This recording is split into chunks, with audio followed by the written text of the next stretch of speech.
Bismillahirrahmanirrahim. Assalamualaikum warahmatullahi wabarakatuh. Alhamdulillahirabbil alamin. Puji syukur kita panjatkan kehadirat Allah Subhanahu wa taala, karena atas limpahan rahmat dan karunia-Nya lah kita masih diberikan kesempatan hingga pada saat ini. Tak lupa pula kita haturkan salawat dan salam kepada baginda Rasulullah SAW, karena atas perjuangan beliau dalam memperjuangkan agama Islam. Terima kasih atas kesempatan yang diberikan kepada kelompok kami untuk dapat mempresentasikan hasil diskusi kami. Yang saya hormati Ibu Dr. Andi Tendriawaru, Sarjana Sains, Master Sains, selaku dosen pengajar mata kuliah Teknologi Informasi. Perkenalkan, nama saya Sdar Gusman, NIM F1A220033 dari Prodi S1 Statistika kelas A. Saya merasa senang karena dapat menampilkan materi presentasi saya walaupun dilakukan secara daring atau tidak tatap muka secara langsung. Baiklah, judul materi saya di sini cara kerja komputer.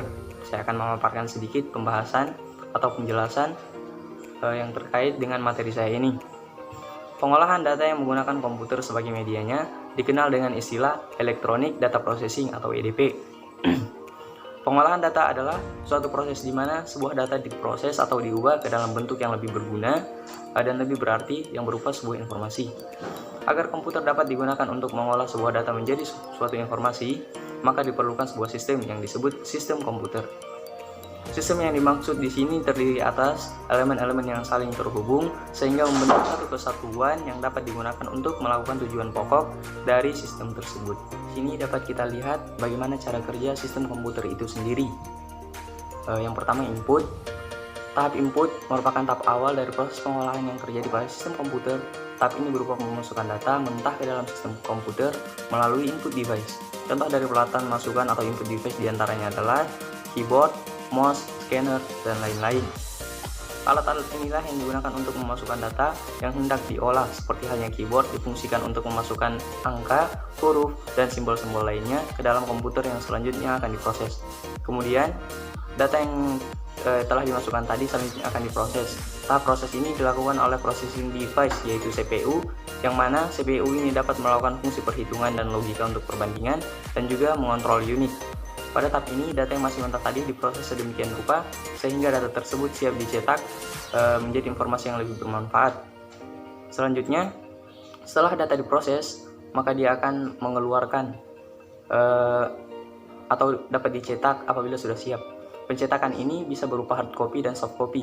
Hard copy berarti menggunakan media fisik seperti kertas ataupun yang lainnya. Soft copy berarti menampilkan gambar visual melalui monitor ataupun proyektor yang termasuk dalam peralatan output adalah monitor, proyektor, printer, dan lain-lain. Kemudian, setelah data dikeluarkan atau diproses, data tersebut dapat disimpan melalui media penyimpanan atau storage, di mana media penyimpanan ini terdiri dari dua, yaitu primary storage dan secondary storage. Primary storage terdiri dari RAM, ROM, dan EEPROM, sedangkan secondary storage terdiri dari DVD, hard disk, USB flash disk, dan lain sebagainya. Nama saya Sri Kananda Toban dengan NIM F1A220035. Saya akan menjelaskan mengenai bit, byte, dan buzzword. Yang pertama adalah bit. Bit merupakan istilah yang merujuk pada binary digit, yaitu satuan terkecil dari sistem penyimpanan komputasi. Bit ini pertama kali diperkenalkan oleh John W. Turkey pada tahun 1947 silam. Lalu, 1 tahun kemudian, digunakan oleh Claude E. Shannon pada karya ilmiahnya. Jika diibaratkan, bit ini seperti saklar yang dapat menyala maupun mati. Dalam dunia elektronik maupun digital, bit dilambangkan menggunakan huruf B kecil. Kecepatan satuan ini menggunakan bit per second atau yang biasa disebut dengan bps. Yang kedua adalah byte. Byte merupakan gabungan dari beberapa bit.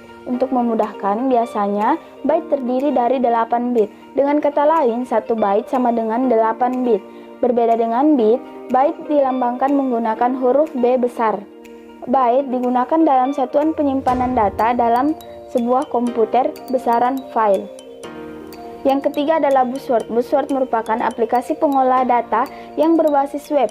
Ini merupakan pengolah kata yang baik yang dapat menyaingi Google dan lain-lain. Buzzword menggunakan beberapa teknologi terbaru untuk menciptakan salah satu prosesor kata online yang paling maju yang pernah dibuat. Fitur terbaik pada Buzzword kenyataannya adalah Anda masih dapat terus bekerja pada dokumen. Ini tidak bekerja sepenuhnya pada saat Anda offline, tetapi Anda masih dapat mengedit dokumen. Saya berasal dari kelompok 2, Teknologi Informasi, dan saya akan menjelaskan tentang inti dari komputer. Inti dari komputer merupakan suatu inti yang berfungsi sebagai kendali utama komputer atau biasa disebut sebagai prosesor. Prosesor menjadi penentu jalan pengoperasian dalam komputer. Prosesor juga menjadi salah satu faktor kecepatan proses pada komputer. Pada kesempatan kali ini, saya akan menjelaskan dan menyebutkan contoh-contoh inti dari komputer atau prosesor yang terdapat pada komputer. Yang pertama, Central Processing Unit atau biasa disebut CPU. Segala sesuatu yang dikerjakan komputer berada di bawah pengawasan CPU. Istilah lainnya CPU adalah mikroprosesor, yaitu mesin komputer lengkap yang disusun pada switch. Yang kedua, Random Access Memory atau biasa disebut dengan RAM. RAM adalah memori di mana data atau program yang terdapat di dalamnya dapat dibaca dan dirubah. RAM digunakan sebagai media penyimpanan data sementara yang sedang dikerjakan oleh komputer. Yang ketiga, Read Only Memory atau yang biasa disebut dengan ROM. ROM adalah jenis memori permanen yang digunakan komputer untuk data yang hanya bisa dibaca dan tidak boleh dirubah. Yang keempat, Hard Disk. Hard disk adalah media penyimpanan permanen yang memiliki kapasitas sangat besar untuk menyimpan data berupa dokumen atau program. Yang kelima, motherboard. Motherboard atau disebut juga dengan papan induk berfungsi untuk tempat semua alat utama CPU yang telah saya sebutkan tadi. Bentuk motherboard seperti sebuah papan sirkuit elektronik. Yang keenam, power supply. Power supply atau adapter adalah media kebutuhan listrik yang digunakan oleh komputer. Power supply termasuk perangkat yang sangat penting dalam komputer karena tanpa perangkat ini, komputer hanyalah sebuah barang pajangan yang terbuat dari plastik atau logam. Yang ketujuh, ID control. ID control adalah penghubung utama komponen hard disk, CD-ROM, dan floppy disk dengan komputer. ID control merupakan media standar untuk media penyimpanan permanen. Yang kedelapan, sound card. Sound card adalah media audio pada komputer untuk mengeluarkan output suara melalui speaker. Media ini juga digunakan untuk merekam data audio dan menjalankan data audio dengan mengkonversi data analog ke digital dan sebaliknya. Yang terakhir atau yang kesembilan adalah graphic cards. Graphic cards adalah media pada komputer yang berfungsi untuk mengeluarkan tampilan berupa image diam atau bergerak melalui perangkat output display, misalnya monitor. Media ini menerjemahkan data image dari komputer ke dalam format yang dapat ditampilkan oleh monitor.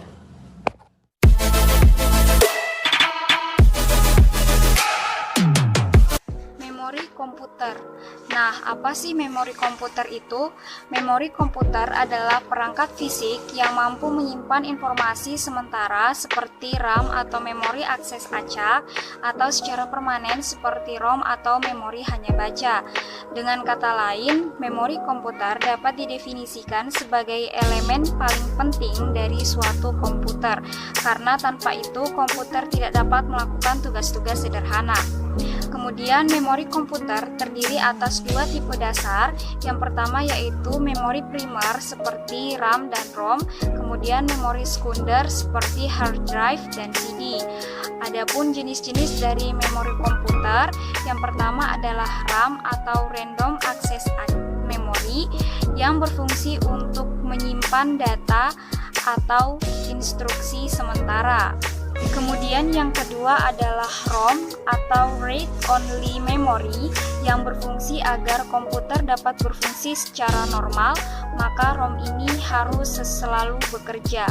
Kemudian yang ketiga adalah cache. Cache merupakan memori yang berfungsi seperti ROM, namun cache bekerja lebih responsif, di mana fungsi cache ini untuk memudahkan komputer menemukan informasi mengenai penyimpanan lebih besar sehingga ekstraksi data menjadi lebih cepat. Kemudian yang keempat adalah flash disk atau yang biasa dikenal dengan USB, yang merupakan memori eksternal yang bersifat portable. Fungsinya adalah sebagai penyimpanan data secara permanen. Kemudian yang kelima adalah hard disk. Hard disk adalah salah satu perangkat keras komputer yang digunakan untuk menyimpan data secara permanen, di mana hard disk pada umumnya memiliki ukuran yang lebih besar daripada flash disk. Dari penjelasan sebelumnya, muncullah beberapa pertanyaan, di antaranya yaitu bagaimana sih memori itu digunakan dan mengapa memori penting dan diperlukan untuk komputer. Jawabannya yaitu bagaimana memori digunakan, yaitu ketika suatu program seperti browser internet Anda terbuka, maka itu dimuat dari hard drive Anda dan ditempatkan ke dalam RAM. Proses ini memungkinkan program untuk berkomunikasi dengan prosesor pada kecepatan yang lebih tinggi. Apapun yang Anda simpan ke dalam komputer Anda, seperti gambar, video, maka itu akan dikirim ke hard drive untuk disimpan. Kemudian, mengapa memori penting dan diperlukan untuk komputer? Yaitu karena setiap perangkat di komputer beroperasi pada kecepatan yang berbeda, dan memori komputer memberi komputer Anda tempat untuk mengakses data dengan lebih cepat. Materi yang selanjutnya yaitu alat input dan output. Pengertian input. Perangkat input merupakan perangkat pendukung yang berfungsi untuk memudahkan pengguna dalam menggunakan komputasi ini. Jadi, perangkat input pada komputer berarti perangkat masukan yang berisi perintah langsung berupa informasi digital pada pengguna. Benda ini dapat dilihat dan diraba, tidak seperti perangkat lunak komputer yang sifatnya tidak dapat diraba karena berupa dua dimensi.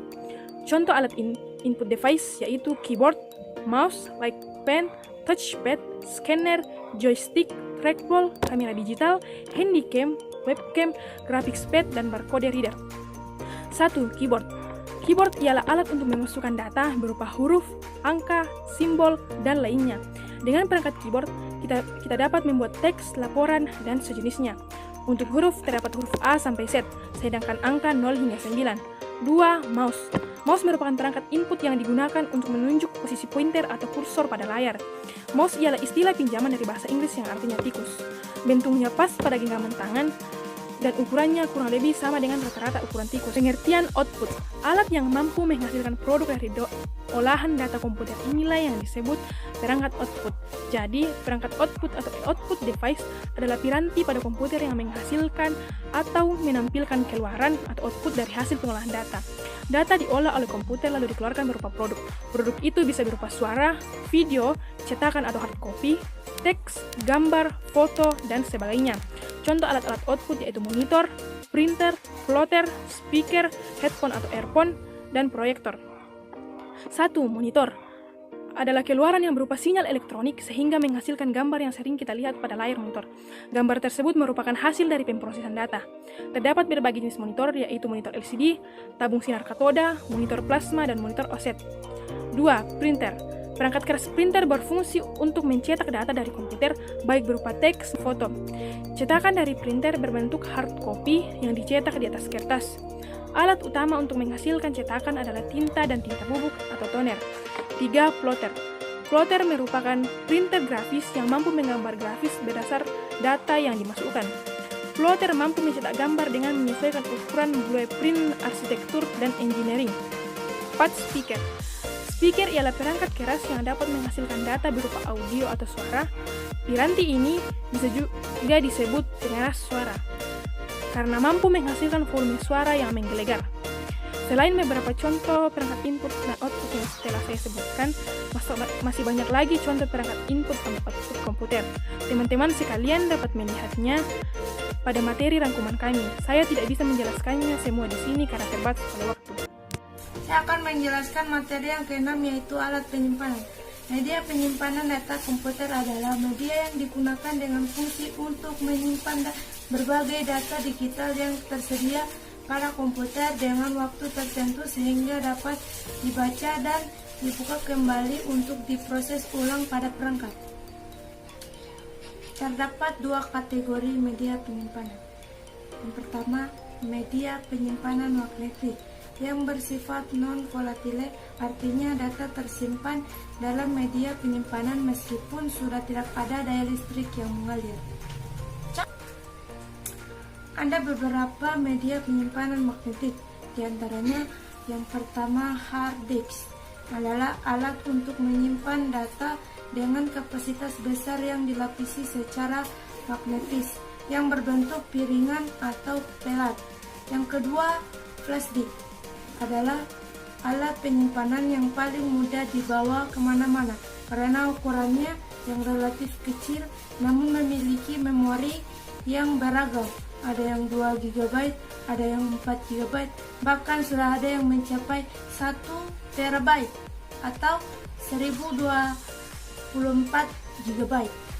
Yang ketiga, floppy disk atau sering disebut disket adalah alat penyimpanan yang berbentuk persegi dengan daya penyimpanan sekitar 250 MB atau sering disebut juga zip disk. Yang terakhir, zip drive merupakan media penyimpanan magnetik dengan head yang sangat kecil dan dapat menampung data hingga 250 MB. Adapun yang kedua yaitu media penyimpanan optikal. Media penyimpanan optikal adalah media penyimpanan yang dapat ditulis atau dapat dibaca dengan menggunakan sinar laser bertenaga rendah. Macam-macam penyimpanan data optikal, yaitu yang pertama, CD-ROM adalah alat penyimpanan yang dapat dibaca, misalnya CD audio yang dipasarkan dengan telah diisi oleh data. Yang kedua, DVD. DVD memiliki kapasitas yang mencapai 17 GB. Yang ketiga, Blu-ray merupakan perkembangan dari CD dan DVD yang memiliki kapasitas yang lebih besar, yaitu sekitar 50 GB. Yang terakhir, kelebihan dan kekurangan penyimpanan optikal, yaitu untuk kelebihan yaitu beratnya lebih ringan dari beberapa media penyimpanan magnetic disk. Yang kekurangannya, kapasitas memori lebih kecil dari magnetic disk dan jika tergores maka resikonya data tidak akan terbaca. Materi selanjutnya yaitu tentang sistem komputer. Yang pertama, pengertian sistem komputer. Sistem komputer merupakan suatu jaringan elektronik yang terdiri dari perangkat lunak dan perangkat keras yang melakukan tugas tertentu, seperti menerima input, memproses input, menyimpan perintah-perintah, dan menyediakan output dalam bentuk informasi. Sistem komputer ini memiliki beberapa komponen-komponen. Yang pertama yaitu hardware atau perangkat keras. Perangkat keras ini terdiri dari segala perangkat yang dapat kita lihat dan dapat kita sentuh secara fisik, termasuk perangkat masukan, perangkat pemroses maupun perangkat keluaran. Pada hardware atau perangkat keras ini terbagi menjadi beberapa bagian. Yang pertama yaitu CPU atau Central Processing Unit. Yang kedua yaitu main memory yang merupakan penyimpanan yang terbagi menjadi dua yaitu memori internal dan memori eksternal. Yang ketiga yaitu modul masukan dan modul keluaran yang berfungsi untuk menghubungkan sistem dalam sebuah komputer. Selanjutnya, komponen sistem komputer yang kedua yaitu software atau perangkat lunak. Pada software atau perangkat lunak ini terdapat program dasar yang digunakan dalam sistem komputer seperti Linux, Windows, dan macOS. Selain program dasar, terdapat juga aplikasi siap pakai seperti Microsoft Word, Microsoft Excel, CorelDRAW X4, dan lain sebagainya. Terdapat juga language program atau bahasa program, yaitu bahasa yang digunakan untuk berkomunikasi antara pengguna komputer dengan komputer itu sendiri. Language program ini terbagi menjadi beberapa. Yang pertama yaitu Visual Basic, yang kedua adalah Turbo Pascal, dan yang ketiga adalah Delphi. Selanjutnya, komponen terakhir dari sistem komputer atau komponen yang ketiga yaitu brainware. Brainware adalah orang yang mengoperasikan sebuah komputer. Komputer tidak dapat digunakan jika tidak ada orang yang mengoperasikannya. Baiklah, sekian materi kami dari kelompok 2. Semoga bisa bermanfaat bagi teman-teman sekalian. Lebih dan kurangnya mohon dimaafkan. Wassalamualaikum warahmatullahi wabarakatuh.